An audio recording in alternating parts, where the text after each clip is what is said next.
Simcast, o seu podcast de emergência com medicina baseada em evidência e dicas práticas para aprimorar o seu atendimento no pronto-socorro. Fala galera, o Simcast é um podcast com propósitos educacionais e não deve ser usado isoladamente para diagnóstico, tratamento e prevenção de doenças. Além disso, não deve ser interpretado como um guideline, mas sim como opinião de nossos especialistas. Fala galera, beleza?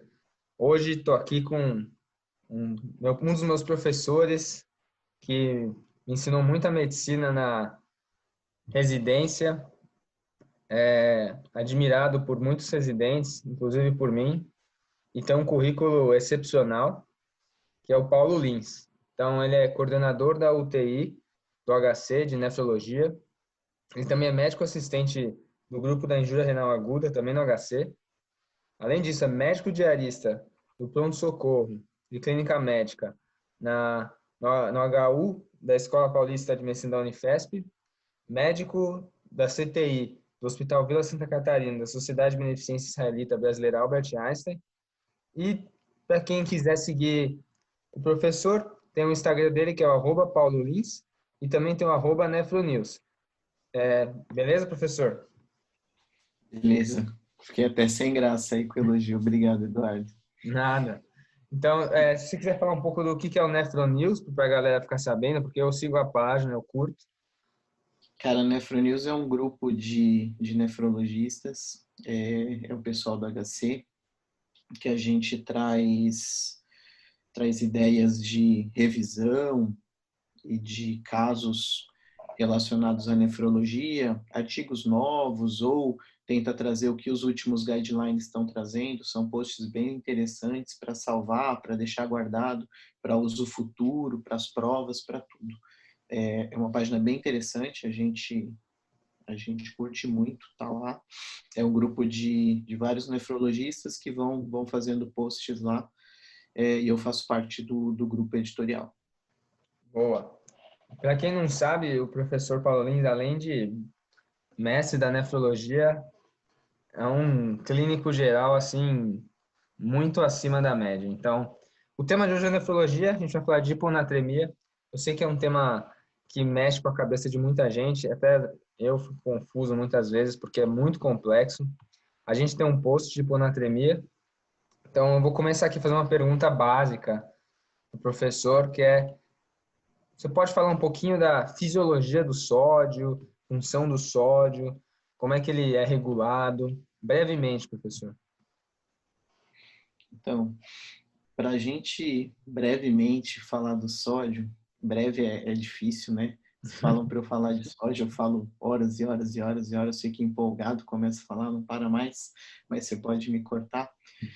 Sempre que a gente vai pensar em sódio, a gente tem que pensar sempre sódio e potássio. O sódio foi escolhido lá atrás, se a gente for olhar em biologia evolutiva, ele foi escolhido como eletrólito que faria o tônus vascular, o tônus da célula, e que permitiria que os seres vivos saíssem do mar e fossem viver em superfície terrestre.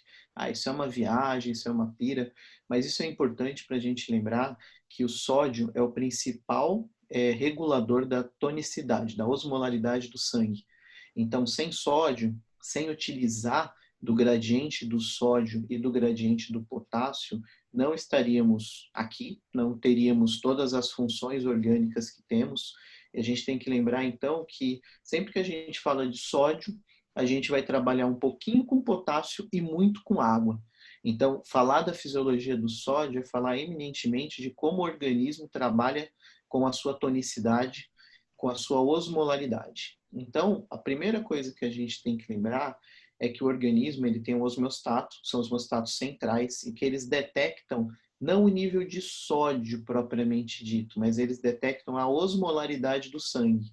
Isso vai ajudar a gente lá na frente, quando a gente estiver falando de causas de hiponatremia, de como que a gente trabalha com as hiponatremias, isso vai ajudar a gente a entender algumas etiologias de hiponatremia. Então, o sistema nervoso, ele sente, ele tem osmostatos, que começa a sentir quando a osmolaridade está subindo, quando a osmolaridade do sangue está subindo, ou seja, provavelmente é quando o sódio está subindo, mas se eu tiver outro osmol fazendo o papel de sódio, ele vai sentir do mesmo jeito e vai ativar esses efetores do mesmo jeito. De forma muito simples, a gente tem dois efetores. A partir dos 280 de osmolaridade sérica, vamos colocar que é uma osmolaridade normal aí, na maioria dos lugares coloca entre 275 até uns 290, 300 no máximo. A partir de 280, eu vou começar a ter uma secreção do antigo hormônio, do hormônio conhecido por quase todo mundo, que é a vasopressina, que é um hormônio antidiurético. Então, a partir de 280, quando a osmolaridade vai subindo, o organismo, a neurohipófise, começa a soltar essa vasopressina no sangue. Essa vasopressina vai fazer ação principalmente renal, a partir de receptores específicos, e ela vai fazer o quê? Vai terminar concentrando a urina, vai concentrar a urina e vai segurar a água. Para quê? Para segurar a osmolaridade. Passou de 290, a osmolaridade está subindo mais, bateu 290 para cima, eu ativo um segundo efetor para regular a osmolaridade, que é o reflexo de sede. Então a gente começa a sentir sede também. Então, quando a gente vai falar de distúrbio do sódio e tentar correlacionar com a fisiopatologia, a gente vai lembrar que uma hiponatremia vai ter que ter um dos três pontos. Ou eu estou soltando vasopressina demais, alguma coisa aconteceu que o meu homeostato está soltando vasopressina em excesso, ou essa vasopressina ou alguma coisa que se parece com vasopressina está fazendo muita ação no rim, está fazendo o rim absorver muita água, então está fazendo um balanço de água muito positivo, está puxando muita água de volta, ou eu tenho alguma situação de sede modificada. Um distúrbio psiquiátrico ou neuropsiquiátrico que faz o paciente ter uma percepção alterada da sede. Ele usou alguma coisa que fez ele ficar com sede numa osmolaridade menor, então ele está tomando muita água e ele faz uma intoxicação hídrica. Então, de novo, sempre que eu tenho distúrbio do sódio, tendência à hiponatremia, eu vou ter um desbalanço de um desses três pontos ou mais de um desses pontos. Secreção do ADH pela neurohipófise, como que esse homeostato está funcionando, como que esse ADH, ou se tem alguma coisa parecida com ADH, fazendo a sua ação lá na célula renal, na célula tubular, ou eu tenho uma percepção alterada da sede, fazendo o nosso paciente, o nosso caso em questão, procurar mais água do que deveria. Então, eu puxo a fisiologia básica da água vai usar esses três aspectos para explicar os distúrbios de hiponatremia do nosso paciente. Então, se a gente olhar para um paciente hiponatrêmico, realmente hiponatrêmico, uma hiponatremia verdadeira, a gente vai tentar explicar essa hiponatremia a partir desses três pontos. Lá na frente, quando a gente falar das etiologias da hiponatremia, eu vou puxar essa revisão fisiológica para a gente conseguir entender melhor e trabalhar melhor com o que a gente pode fazer de terapêutico para o paciente, que a terapia sempre fica muito confusa.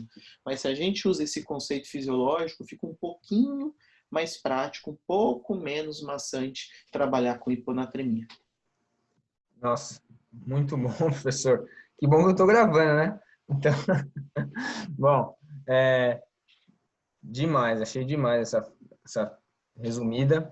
E pensando no paciente que vai vir no pronto-socorro, que vai ser internado, quais são os sintomas que eles geralmente têm?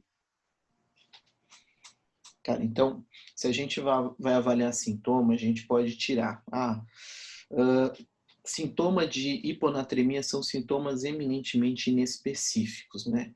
A gente consegue classificar a hiponatremia, tem um consenso europeu que classifica a hiponatremia em leve, moderada e grave. Hiponatremia se define na maioria das literaturas em sódio menor que 135, mas tem um pessoal mais purista, um pessoal mais de bancada que gosta de falar que sódio menor que 137 já é considerado hiponatremia. E aí ele classifica menor que 135 até 130 leve, 139 até 125 moderada, 129, desculpa, até 125 moderado e menor que 125 hiponatremia profunda ou grave. O up-to-date traz diferente. Eu gosto mais da definição do up-to-date.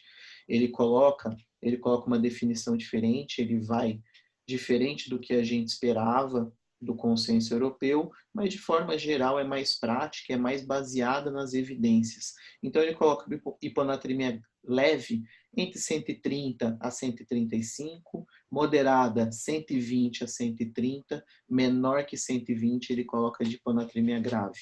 Eu gosto de brincar com os meninos da Escola Paulista, com os residentes da clínica médica, que hiponatremia para internar de verdade, como causa primária da internação, é sódio menor que 120. Se o sódio está acima de 120, provavelmente esse paciente não tem motivo para estar internado. E quais os motivos, quais são os sintomas que a gente traz? Os sintomas na hiponatremia leve, moderada, são sintomas inespecíficos. Náusea, uma leve confusão, uma cefaleia. Se essa náusea já vem com vômito, aí eu já chamo que essa hiponatremia não é mais moderada. Essa hiponatremia já é uma hiponatremia grave. Vômito, desconforto mais importante, anormalidades do sono ou sonolência profunda, crise convulsiva e coma, eu já chamo então como uma hiponatremia grave. Lembrar que hiponatremia é eminentemente uma doença de sistema nervoso central. Eu não faço par craniano, eu não faço déficit focal, eu vou fazer um encefálico difuso, que vai aparecer como, então, náusea de comecinho, um pouquinho de confusão, dor de cabeça. Se essa náusea vem com vômito, eu já falo que meu sintoma é grave. Se eu começo a ter uma normalidade do Glasgow mais importante, uma sonolência mais importante, uma crise convulsiva, eu vou falar que isso é grave e acabou. A gente entende que sempre que o sintoma é grave, aí a gente vai puxar a parte da classe, um pouquinho mais da classificação, a gente fala que sintoma grave, eu entendo que a hiponatremia deve ser aguda. Se eu não tenho hiponatremia com sintoma grave, então, de novo, hiponatremia com sintoma grave, entende-se que isso deve ser agudo ou crônico agudizado e trata desse jeito, e depois a gente corre atrás do que tiver de situações crônicas envolvidas. Só falando um pouquinho mais de sintoma, indo para uma coisa muito fora da emergência, muito fora da terapia intensiva, tem umas coisas bizarras falando de hiponatremia, que tem estudos falando que sódio baixo, hiponatremia, se correlaciona mais com acidente veicular. Pacientes hiponatrêmicos, eles batem mais o carro, eles sofrem mais acidente do que pacientes normonatrêmicos. Provavelmente numa condição de cerebelo, de coordenação motora, que esses pacientes têm reflexos um pouquinho mais identificados. Tem até estudo de marcha falando que pacientes com hiponatremia leve, inclusive, eles têm uma marcha parecida com uma embriaguez moderada. Então, isso é uma coisa super interessante, mais para a parte do trauma. Paciente hiponatrêmico sofre mais acidente veicular, tem mais queda, tem mais tudo isso. Então, ficar atento no idoso. Aquela ideia da hiponatremia crônica não precisa tratar hoje, já não é tão bem assim. E outro ponto interessante, a gente puxa para o lado da endocrinologia e hiponatremia, que hiponatremia é fator de risco hoje bem definido para osteoporose. A gente entende que o principal fator de manter o osso íntegro e manter a densidade óssea é ter tendão hidratado e tendão fazendo estresse tensional no osso. Se o meu tendão desidrata, e ele desidrata como? Quando ele perde sódio, por isso que a hiponatremia é o fator de risco.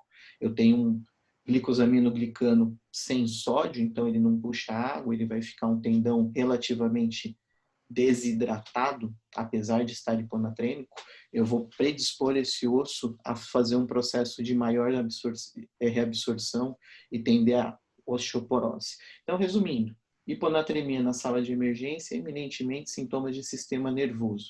Náusea, confusão, rebaixamento de nível de consciência, até crise convulsiva e coma. No ambulatório, a gente puxa essa coisa da osteoporose, mas isso é relativamente incomum da gente trabalhar. A literatura ainda não sabe muito bem o que fazer com isso. No idoso, a gente sabe que hiponatremia é fator de risco para queda. No trauma, hiponatremia é fator de risco para acidente veicular. Muito bom, professor. Bonito. Esse da osteoporose, eu descobri recentemente também. que tem alguns artigos, né, que falam que está associado com osteoporose e como aumenta o risco de queda, aumenta o risco de fratura, principalmente sim. em idoso, né? É bem interessante isso.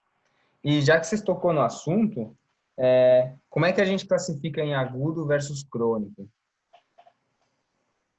Então, a principal classificação, as principais classificações de propostas, vou falar em 48 horas, né? Menos de 48 horas a gente fala que é agudo, passou de 48 horas da instalação do distúrbio do sódio, a gente fala que é crônico. O que a literatura está trazendo de mais recente é que se tem sintoma grave, entende que é agudo. Então, se você está trazendo um paciente que está convulsionando, que está em coma, que tendo uma sonolência importante, ou tem um sintoma muito exuberante, você vai entender que esse sintoma, se você entende que esse sintoma é agudo, você vai entender que essa hiponatremia é aguda, tá bom? Então, é simples aqui, a gente fala em 48 horas e traz essa novidade do sintoma agudo. A gente não vai esperar muito tempo, por exemplo, o paciente que chega convulsionando e eu suspeito de hiponatremia, eu tenho que ter urgência, eu tenho que ser muito eficaz no tratamento, eu não posso esperar sair o sódio para aí falar, poxa, é uma hiponatremia, nossa, o sódio veio de 115, está grave, vou repor sódio. Vou repor em 24 horas. Não. A literatura já fala que eu tenho que ser mais ágil, que tenho que ser mais precoce, eu tenho que cuidar mais rápido desse sódio, mas a gente vai mostrar que não precisa ser tão afoito assim, tem situações muito específicas que mostram para a gente benefício de tratar, apesar de não ter o nível do sódio. Vou falar alguns casos, algumas situações que já tem autorização de dar a salina, mesmo sem nível de sódio bem definido. Feito? Nossa, muito bom. E antes da gente começar a falar da investigação etiológica, o senhor pode falar um pouquinho da adaptação cerebral, por que agudo e crônico teria diferença nos sintomas? Então, o que a gente entende, e por isso que fecha o número 48 horas, é que 48 horas é o tempo para o cérebro se adaptar a nova osmolaridade, né? A gente sabe que quando a gente cai o sódio sérico, o sódio do líquor, o sódio do sistema nervoso central, o sódio apresentado principalmente para a célula glial, vai ficar um sódio maior. Então, o que vai acontecer? Eu tenho a barreira hematocefálica, que está dividindo dois ambientes com sódio diferente, sódio do sangue baixo, sódio do sistema nervoso alto, vai terminar entrando água ali, e isso vai causar um edema. Um pequeno edema que pode ser o responsável pelos sintomas mais agudos, né? Uma síndrome de hipertensão intracraniana-like. Só que com o tempo, esse sistema nervoso ele vai aprendendo a lidar com isso, ele vai se livrando desses osmóis, ele vai jogando tudo fora, esses osmóis que ele não precisa, principalmente as células gliais, elas se livram desses osmóis e entra num novo equilíbrio. Esse cérebro fica levemente inchado, hiponatrêmico, e aí a gente vai lembrar lá na frente os fatores de risco para hipercorreção, né? O que a gente tem que tomar cuidado da hipercorreção do sódio. E aí ele se segura nisso. Então, o meu paciente hiponatrêmico passou 48 horas, o cérebro vai terminar se adaptando a isso, se livrando de osmóis, ele termina fazendo um efluxo desses osmóis, taurina, e outros osmóis efetivos, que são osmóis intracelulares, e termina se adaptando a esse novo status osmótico do paciente. Por isso que se passou de 48 horas, eu tenho que corrigir esse sódio lentamente, porque quando eu corrijo o sódio rápido, o sistema nervoso vai agora estar com uma osmolaridade menor. Então eu corrijo o sódio, eu vou terminar desidratando esse cérebro, eu vou puxar a água do cérebro de volta para o compartimento intravascular. Isso vai causar diversas situações de sistema nervoso que a gente conhece como mielinólise, tá bom?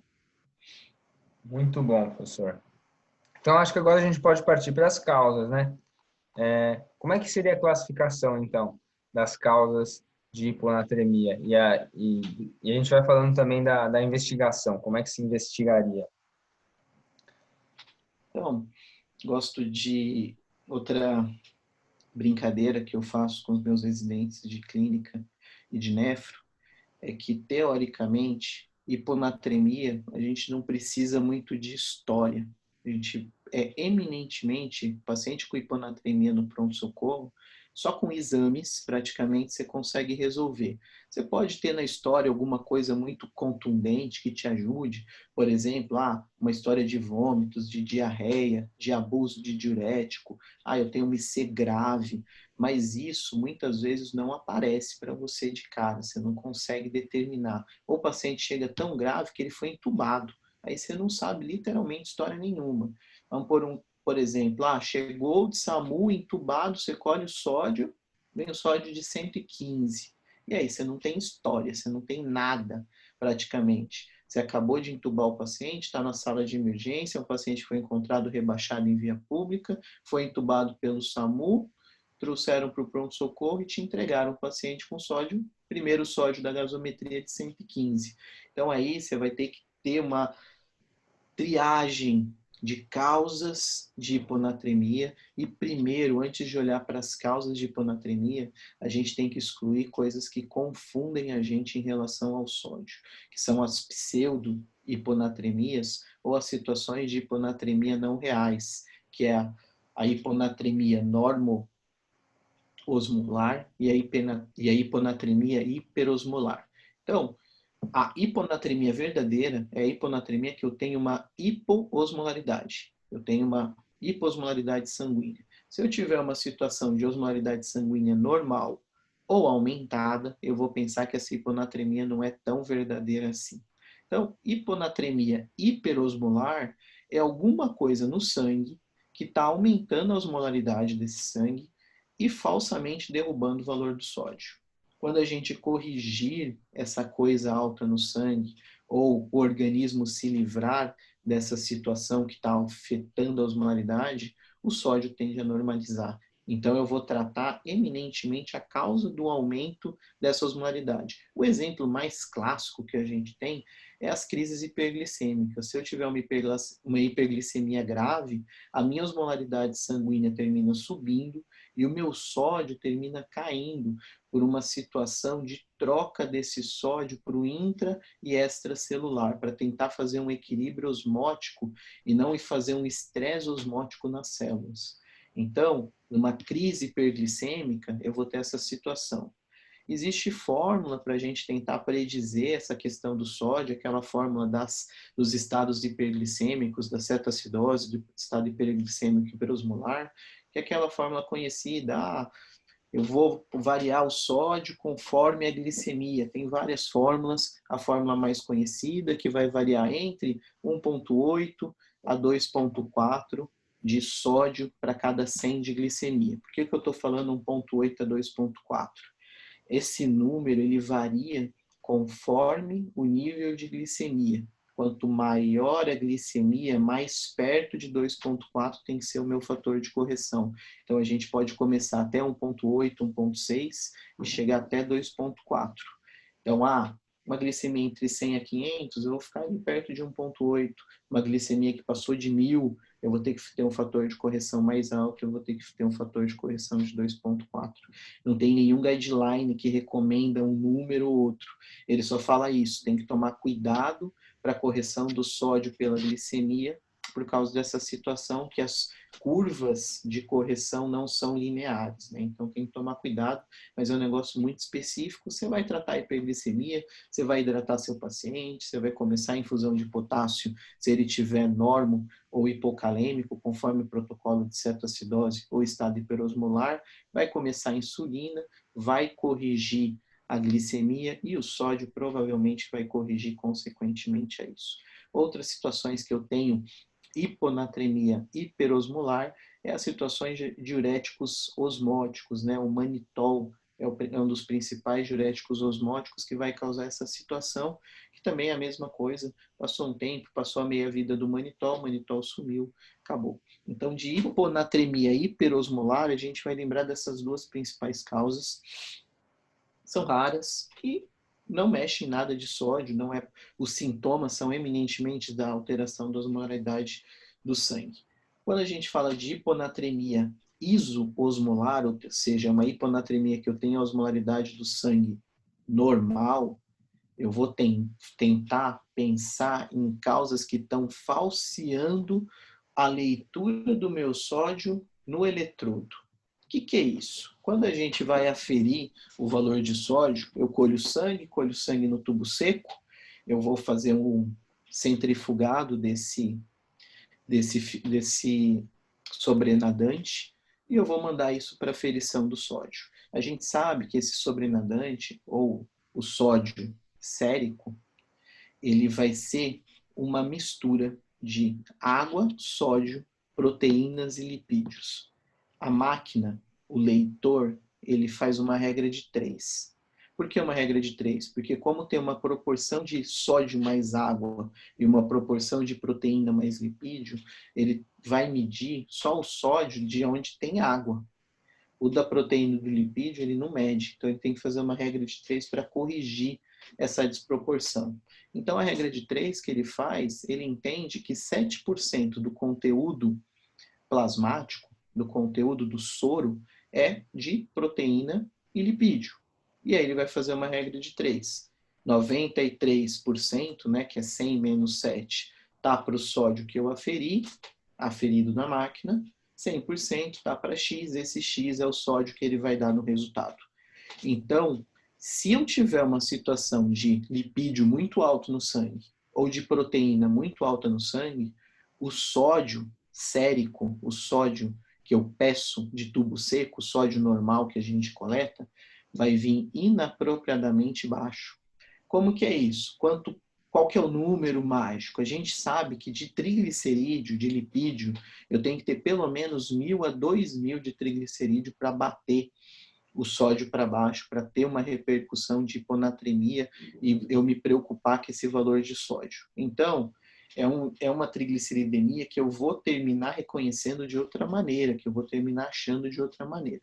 Já proteína fico mais preocupado, valores ao redor, se eu tiver um excesso de 5 a 10 gramas, ou seja, a mais do que eu estou esperando, então eu tenho uma proteína total de 10, 15 gramas, eu vou ter um componente de hiponatremia importante, uma pseudo-hiponatremia importante. Quais as condições que vão fazer essa hiperproteinemia, aumento de proteína no sangue? Mieloma múltiplo, principal doença que vai aparecer para a gente, e uma situação menos comum, não é doença mesmo, mas agora, na era de novas terapias reumatológicas, novas terapias imunes, a imunoglobulina. Imunoglobulina humana, quando eu infundo no paciente, é proteína.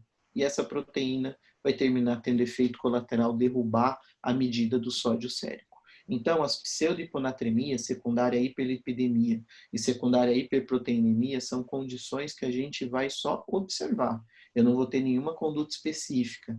Se eu quiser bater o martelo que é isso mesmo, eu vou dosar o conteúdo de lipídio, vou fazer um colesterol total e frações, mais triglicerídeo, e vou dosar proteína totais, vou terminar tendo uma ideia do que está acontecendo. Se eu quiser ir para um método ideal, eu vou pegar uma aferição do sódio que não sofre interferência pelo conteúdo de lipídio e proteína.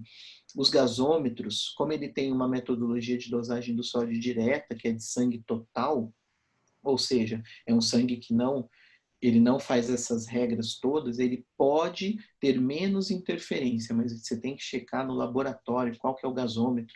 Então, isso também dá muito trabalho.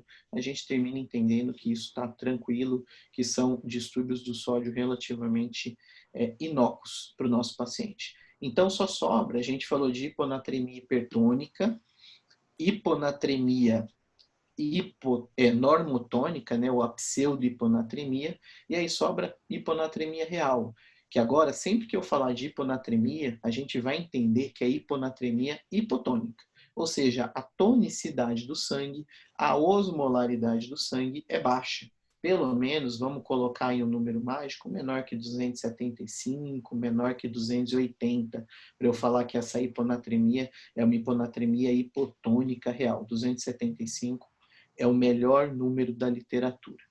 E aqui que é o grande divisor de águas na nossa conduta.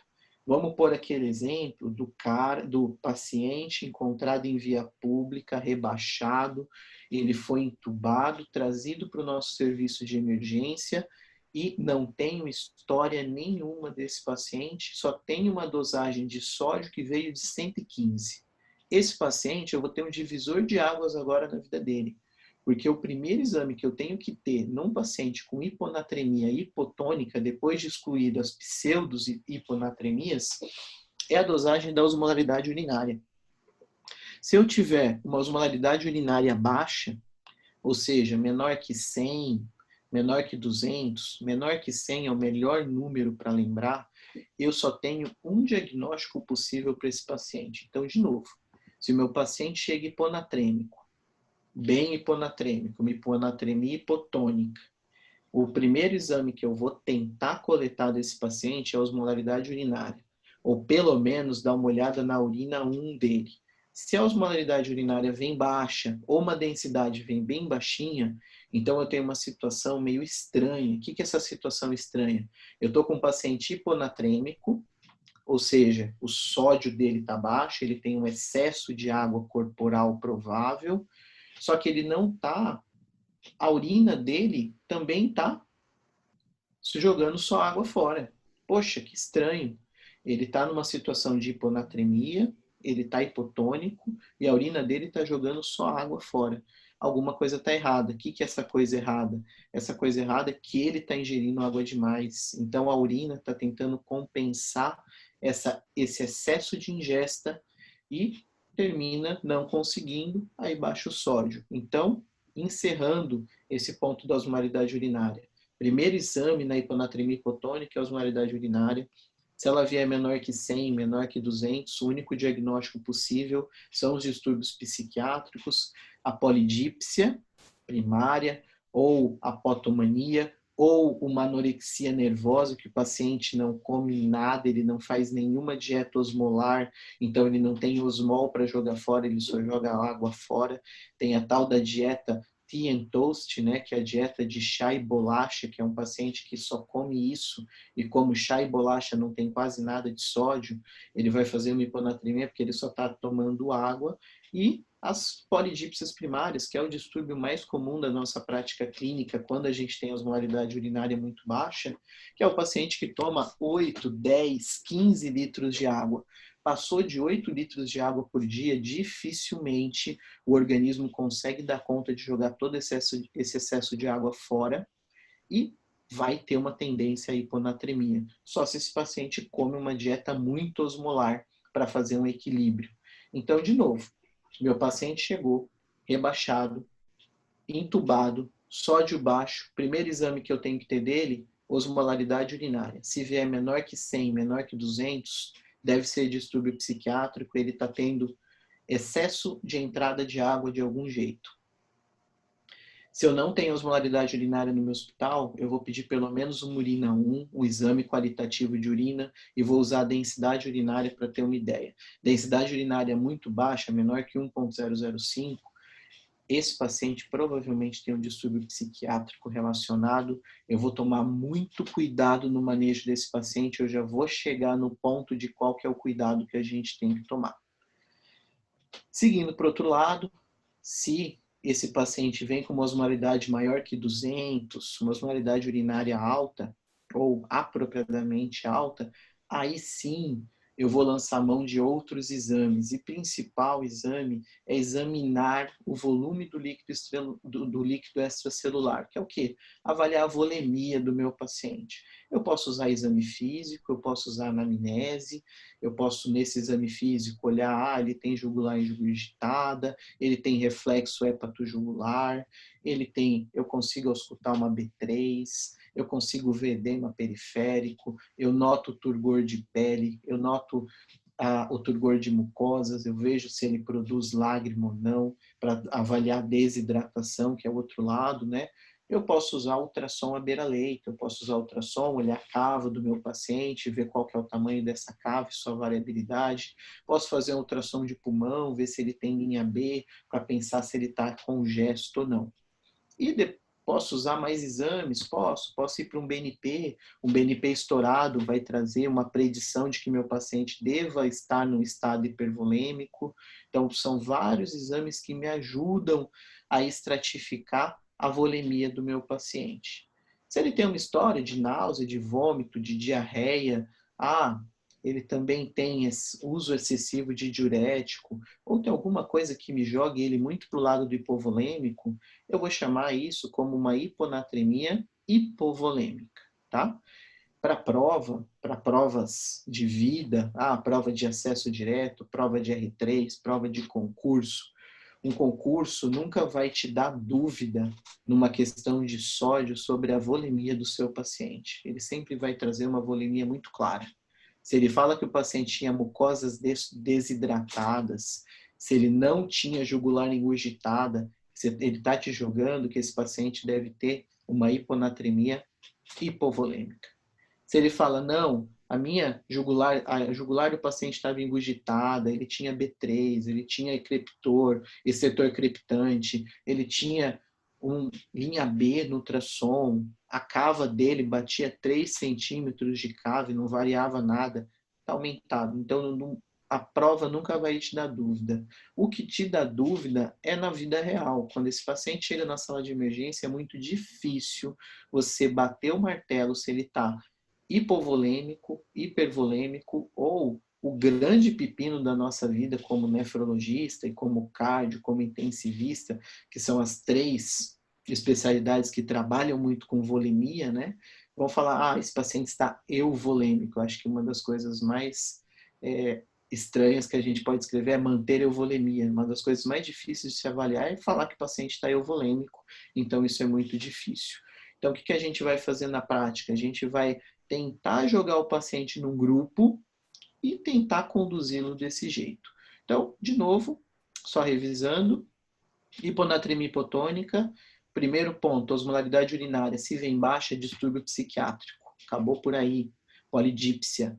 Se a osmolaridade urinária vier alta, vou olhar o volume do líquido extracelular, exame físico, anamnese, propedêutica armada, posso usar um pouco de laboratório nisso, vou estimar hipovolêmico, hipervolêmico ou euvolêmico. Feito? Espero que tenha sido claro, Eduardo.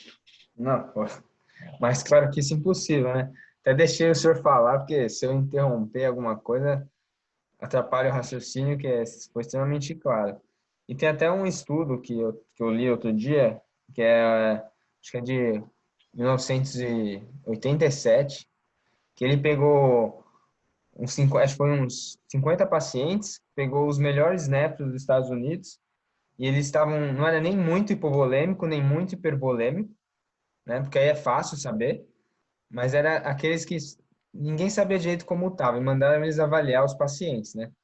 E aí, por meio de laboratório, urina 1, densidade de urina, fração de sessão de sódio, eles viam quantos que os nefros acertavam a volemia do paciente. E aí o índice de acerto foi 47%, mais ou menos. Então, é muito difícil para a gente saber onde é que eles estão, né? Mas é o que o senhor falou, né? Na A gente prática tem... de vida é inviável, É, inviável. Ainda mais na sala de emergência, né? Você fala, o nefrologista vai lá tranquilo examinar o paciente, o cardiologista chega para fazer a sua interconsulta, nem aí bate, né? Se você chama 2 interconsultas para o seu paciente na sala de emergência, cada uma pode falar coisas aleatórias e totalmente discordantes. É muito comum isso, né? Não tem muito como correr longe disso. boa. E isso aí é também para dá para fazer até uma zoeirinha, né? Aqueles médicos mais antigos que falam, na minha época, o exame físico era tudo. A gente fazia diagnóstico no exame físico. Também não é tão assim, né? Mas, Não. bom, como é que a gente avança aí na investigação etiológica? Então, avançando na investigação, a gente vai deixar a euvolêmica para o final, que é a mais complicadinha. Então, a gente vai tentar colocar o paciente em um dos 2 grupos. Ou ele está hipovolêmico, ou ele está hipervolêmico. Eu vou tentar colocá-lo no grupo do euvolêmico. Como? No grupo hipovolêmico, ele está tendo perdas. Ele vai ter perdas de anamnese muito claras, ele está tendo vômitos, ele está tendo diarreia, ele está tendo alguma coisa muito... Ele está tendo perda para terceiro espaço. Ele tem coisas muito óbvias e muito contundentes na anamnese para te contar, para te estimar que esse paciente realmente está tendo uma hiponatremia hipovolêmica. Depois desse ponto, aí aqui a coisa fica um pouquinho mais de minúcia, não vai fazer tanta diferença na prática clínica, mas a literatura fala que vale a pena para você tentar diferenciar esse paciente um sódio urinário. Sódio urinário vai te colocar em perdas renais e perdas extra-renais. Eu não sou muito fã dessa avaliação, eu acho que aqui a gente não ganha muita coisa. Esse sódio urinário pode confundir mais do que ajudar, mas a gente sabe que um sódio urinário baixinho e eletrólito urinário, dica para a vida, é ao redor de 20 e 30. Se veio menor que 20, está baixo. Se veio maior que 30, provavelmente está alto. Então, menor que 20, eu vou falar que essa perda é extra-renal. Extra-renal por onde? Diarreia, perda para terceiro espaço, ou usou muito diurético e parou já por um tempo, tá? Se eu tiver um sódio urinário, vamos pôr maior que 30, maior que 40, eu vou falar que essas perdas devem ser pelo rim, perdas renais. Essas perdas renais, principalmente entre o quadro de diuréticos. Então, se meu paciente está hipovolêmico, eu entendi que ele está hipovolêmico, e ele está tendo uma perda renal, eu vou entender que isso aí deve ser diurético fazendo efeito. Existem outras situações, a doença renal crônica vai poder fazer, muito no estadio mais final da doença renal crônica, pode fazer uma hiponatremia, porque esses túbulos estão tão vicariantes, estão tão atróficos que eles não conseguem mais segurar sódio. Então, eles terminam tendo uma perda de sódio, que eles chamam de uma nefropatia perdedora de sal. Eu posso ter uma situação hormonal, e aqui eu vou confundir um pouco com a euvolêmica, né? Insuficiência adrenal. Se eu tiver uma crise adrenal, eu posso apresentar como uma hiponatremia hipovolêmica secundária a perdas renais de sódio, e aí fica por aí. E o grande pepino da literatura, a bizarrice da bizarrice, é a síndrome cerebral perdedora de sal, que tem lugar que fala que ela não existe, tem lugar que fala que ela é muito rara, e tem prova que ama colocar, e a gente sempre tem que falar sobre isso.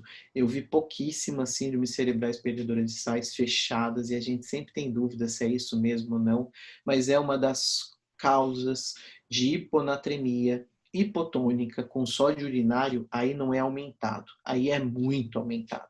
Aí é sódio urinário na casa dos 100, na casa dos 200 mEq por litro. Tá? Então, a gente começa indo para esse lado. Então, a gente classifica o paciente hiponatremia hipovolêmico, a gente vai tratar essa hipovolemia, e se ele continuar hiponatrêmico, apesar da reversão da redução volêmica, da hipovolemia, eu vou chamá-lo de hiponatrêmico euvolêmico. Então, a gente meio que faz uma migração de lugar.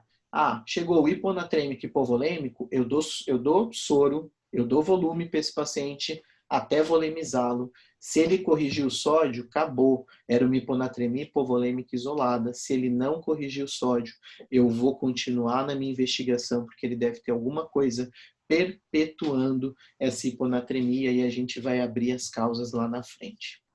Do outro lado, se ele vem com uma hiponatremia com volemia aumentada, ou seja, uma hiponatremia hipervolêmica, eu vou abrir chave para as doenças crônicas. Doenças crônicas é o quê?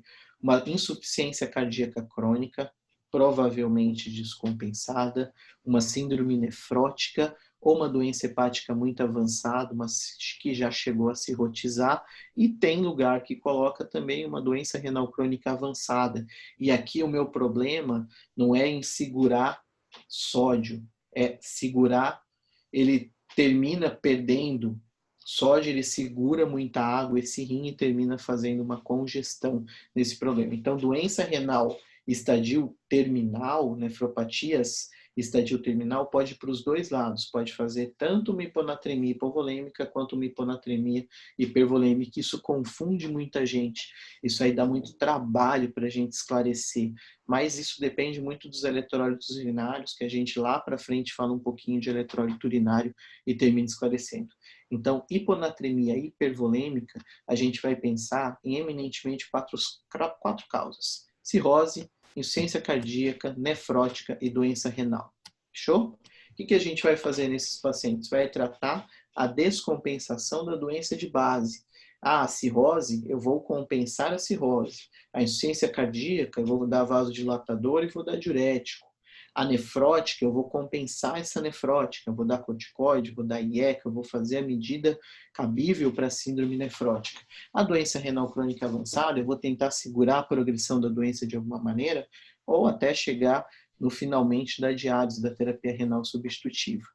Se esses 4 grupos de pacientes, corrigido a doença base, continuarem hiponatrêmicos, eu vou chamá-los de novo, agora eu vou jogar eles no grupo da hiponatremia euvolêmica, que aí sim a gente vai ter uma abordagem diagnóstica, vai ter critério diagnóstico, vai ter doença com nome e sobrenome aqui. Então, de novo, hiponatremia com hipovolemia, eu posso usar o sódio urinário para me ajudar, para perdas renais e extrarrenais, mas eminentemente eu vou tratar com soro, eu vou tratar com salina e jogá-lo no perfil da euvolemia ou corrigir esse sódio. Hiponatremia com hipervolemia, eu vou compensar doença crônica, cirrose e C, nefrótica ou doença renal terminal. No grupo das euvolêmicas, aí é realmente mais difícil a gente avaliar. A hiponatremia euvolêmica, a gente vai ter que ter exame que ajude a gente a trabalhar. Os exames que vão entrar na brincadeira vão ser a osmolaridade. Eu vou ter que ter uma osmolaridade para bater martelo, então eu tenho que ter uma osmolaridade sérica. Eu posso lançar mão, se eu ainda não lancei, da osmolaridade urinária. Então, a osmolaridade sérica tem que vir baixa, menor que 275. A osmolaridade urinária tem que vir alta, maior que 100, pelo menos. Se a osmolaridade urinária vier baixa aqui, menor que 100, a gente comeu bola lá em cima. Esse paciente é uma polidípsia primária e a gente está perdendo tempo, a gente tem que tratar o distúrbio psiquiátrico dele. Além disso, agora eu lanço mão de algumas outras coisas. Então, eu estou com uma hiponatremia euvolêmica na minha mão. A minha grande dúvida é se esse paciente fecha para a bendita da CIAD. Então, para fechar para a CIAD, eu tenho que ter mais alguns critérios. Quais os critérios? Eu tenho que ter uma perda urinária de sódio. O que é essa perda urinária de sódio? É um sódio urinário acima de 30. 30 é um bom número para sódio urinário. Tem consenso que fala em 40. Eu gosto do 30. O 30 não perde tanto o paciente. 30 é um número feliz para a gente tirar. Só que eu tenho mimetizadores de CIAD. O que são esses mimetizadores? São as doenças da adrenal, a insuficiência adrenal secundária, principalmente. Então, a gente vai ter que pedir exames para excluir um hipoadrenalismo. Então, a gente vai pedir um cortisol sérico basal, se possível. E, além disso, eu vou ter que excluir doenças da tireoide. Eu vou pedir um TSH e um T4 livre. Paulo, o paciente veio hiponatrêmico, euvolêmico e tem um TSH de 10. Ele está com sódio de 120. Será que esses 10 de TSH não são os culpados pelo sódio dele estar baixo? Não. Já tem trabalho mostrando, já tem bastante literatura falando de forma bem contundente que para um TSH, para um distúrbio da tireoide, afetar o nível de sódio de maneira importante, esse TSH tem que estar na casa dos 50 a 100. Existe até fórmula para corrigir o sódio pelo TSH e o corte é muito alto, ou seja, eu preciso de muito TSH, eu preciso de muito hipotiroidismo para eu justificar a minha hiponatremia. Então, o TSH entre 5 a 10, um hipotiroidismo relativamente tranquilo, não justificam um CIAD, uma hiponatremia euvolêmica. Além disso, Eu tenho que ter, para fechar o SIAD, para fechar critério mesmo, creatinina e ureia normal e ausência de uso de diurético, porque esse diurético vai estar fazendo o sódio urinário subir, então eu não posso fechar. Então, de novo, se eu tenho uma hiponatremia euvolêmica, o meu grande diagnóstico que vem para a cabeça são as síndromes chamadas de SIAD. Para fechar esse diagnóstico, eu vou ter que tirar as doenças que mimetizam a SIAD, que é a doença da adrenal, da tireoide e da hipófise, né? Uma doença, um tumor que diminui a produção de ACTH, né? Que vai fazer um hipoadrenalismo também. Eu tenho que ter creatinina e ureia normal e eu tenho que ter junto disso um sódio urinário maior que 30.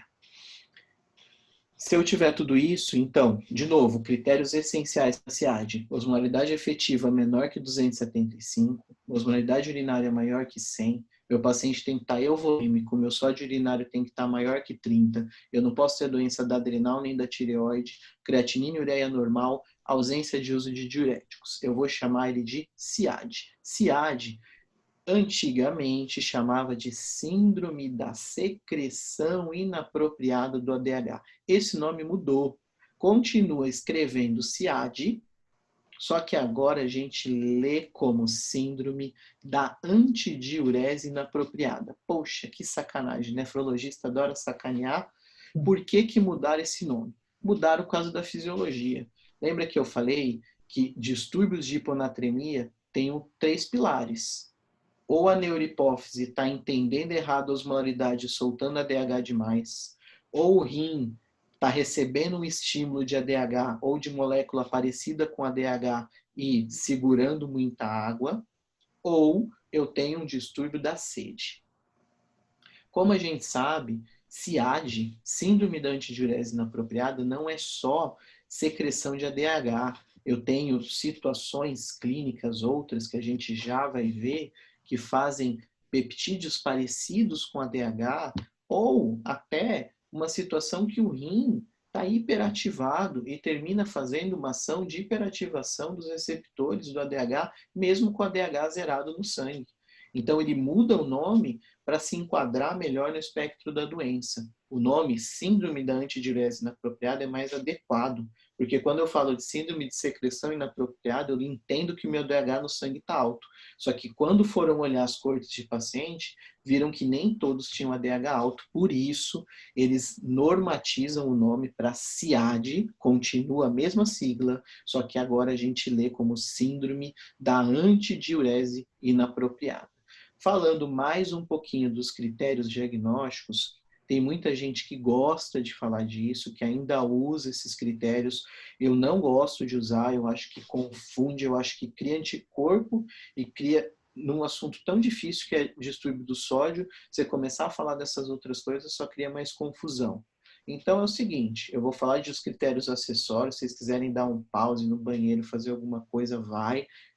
Quando volta, a gente vai para o assunto próximo. Então, os critérios acessórios são critérios acessórios que antes as pessoas gostavam muito de trabalhar, que é o ácido úrico, a ureia, as frações de excreção na urina. Então, o ácido úrico num SIAD vem baixo, menor que 4. A ureia também vem baixa, ureia bem baixinha, menor que 20, menor que 22 de ureia. Quando eu tenho um SIAD real, eu não consigo corrigir a hiponatremia só com soro fisiológico. A fração de excreção de sódio vem alta, maior que 0,5% na maioria dos casos, maior que 1% em uma boa parte. Fração de excreção de ureia vem maior que 55%, e aqui é o pulo do gato.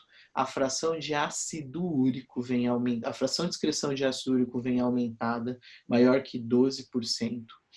E a fração de excreção de fósforo vem menor que 20. Poxa, Paulo, é um monte de fração de excreção, eu não consigo nem lembrar a primeira que você falou. O que eu guardo para a minha vida? Se for para guardar alguma coisa, guarda a fração de excreção de ácido úrico, que é alta, aumentada. Eu jogo muito, eu não consigo absorver o ácido úrico, eu jogo muito ácido úrico fora. Então, a fração de excreção de ácido úrico é alta e a fração de excreção de fósforo é baixa. Por que eu estou falando desses dois exames? O SIAD clássico, ele corrige a fração de excreção de ácido úrico quando o meu sódio sérico corrige. Por exemplo, se eu faço uma infusão de salina hipertônica num paciente com SIAD e eu doso a fração de excreção de ácido úrico com sódio baixo e com sódio normalizado, essa fração de excreção de ácido úrico corrige com a normalização do sódio, e isso é um ponto acessório importante para bater o martelo que isso é um SIAD.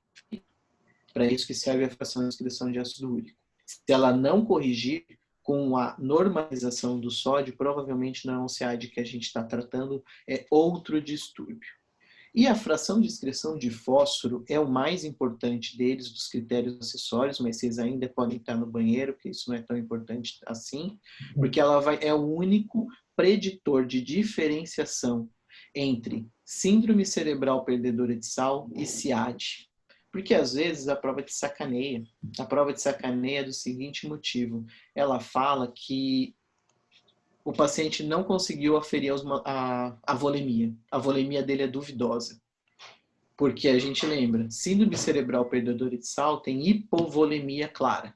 SIAD tem euvolemia clara. Só que se você não tem a volemia clara no paciente, você não pode falar se é um SIAD ou uma cerebral perdedora de sal. A fração de excreção de fósforo ajuda. Na SIAD, vem menor que 20%. Na cerebral perdedora de sal, para lembrar, ele perde todos os sais na urina. Ele perde sódio e ele perde fósforo. Então, o fósforo urinário a fração de excreção de fósforo vem maior que 20%, com certeza, nessas situações. Então, pause terminado. Aqui, critérios acessórios fechados, são critérios acessórios que quase ninguém usa, que muita gente tem ojeriza disso. Eu não gosto de ficar explorando isso aqui, mas só para a gente deixar anotado que a gente tem critérios acessórios para síndrome da antidiurese inapropriada. Feito? Feito, professor. Perfeito. E acho que sua didática é muito boa, porque eu lembro disso da aula que você dá de hiponatremia na residência. Então, esse do fósforo aí eu lembrava. Bom, acho que dá para a gente finalizar esse episódio. Mas vamos resumir. O professor Paulo Lins começou falando da fisiologia do sódio. Lembrar que o sódio regula a tonicidade vascular e celular do corpo humano. Trabalhar com sódio é trabalhar com potássio e água também. E o principal hormônio é o ADH. Ele vai ativar a reabsorção de água no duto coletor no rim. A hiponatremia é classificada de acordo com o sódio no sangue, que é de 135 a 130 é leve, de 129 a 120 é moderada, e menor que 120 é severa. Também pode ser dividida em aguda versus crônica, que a gente estabelece um tempo de 48 horas. Mas, de acordo com os mais novas recomendações, é para entender que se o paciente tem sintoma grave, é para entender como agudo. E a gente usa o tempo 48 horas porque é o tempo que a gente sabe que o cérebro demora para se adaptar a nova osmolaridade, a partir dos esmóis endógenos. Essa adaptação, se eu acabar corrigindo muito rápido, pode levar a mielinólise. Então a gente tem que tomar muito cuidado com o tempo de duração. A hiponatremia também pode ser dividida pelos sintomas. Sintomas leves são acidentes de carro, coordenação, alteração da marcha, quedas, muitas vezes quase imperceptíveis. Sintomas moderados já começa a náusea, confusão mental, cefaleia. Sintomas graves são vômitos, cefaleia muito intensa, abaixamento de consciência importante, crises convulsivas. A hiponatremia agora tem que ser classificada também pela etiologia. E a gente pode começar a etiologia por hiponatremia hipertônica, que são geralmente as hiperglicemias, o manitol e a glicina, geralmente associada a procedimentos zoológicos. Temos também a hiponatremia isotônica, que na verdade é um erro da máquina. A máquina não conta os lipídios nem a hiperproteinemia. Então, pacientes com hiperlipidemia, principalmente triglicerídeos, e hiperproteinemia, como por exemplo mieloma múltiplo, a máquina não leva isso em consideração e faz o cálculo errado, levando a uma hiponatremia, mas que a tonicidade está correta. Então, hiponatremia isotônica. Uma forma de driblar isso aí é solicitar uma gasometria com sódio. Obviamente, depende do gasômetro. Por outro lado, a gente tem a hiponatremia hipotônica, tá? O que acontece na hiponatremia hipotônica? A osmolaridade, ela é baixa, tá? E aí, ela é realmente hipotônica, a osmolaridade é menor que 275. Primeira coisa, olhar a urina 1 e a osmolaridade urinária.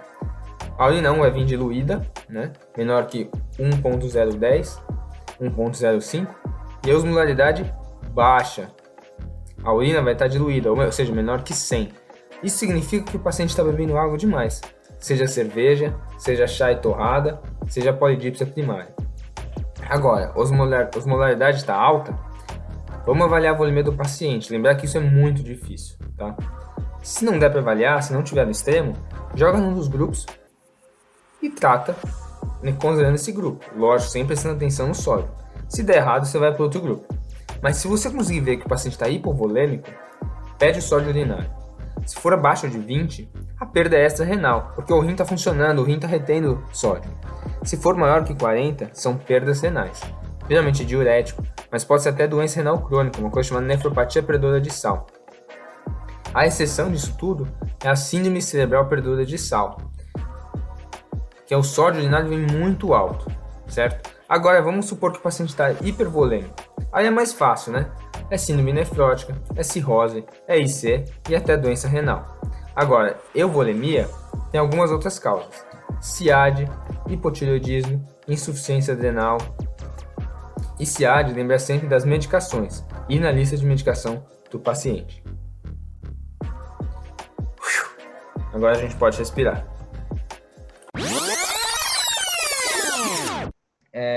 Não perca o próximo episódio, que a gente vai falar do tratamento da hiponatremia, que na sala de emergência é extremamente importante. Muitas vezes essa questão do diagnóstico fica mais para a clínica médica, né?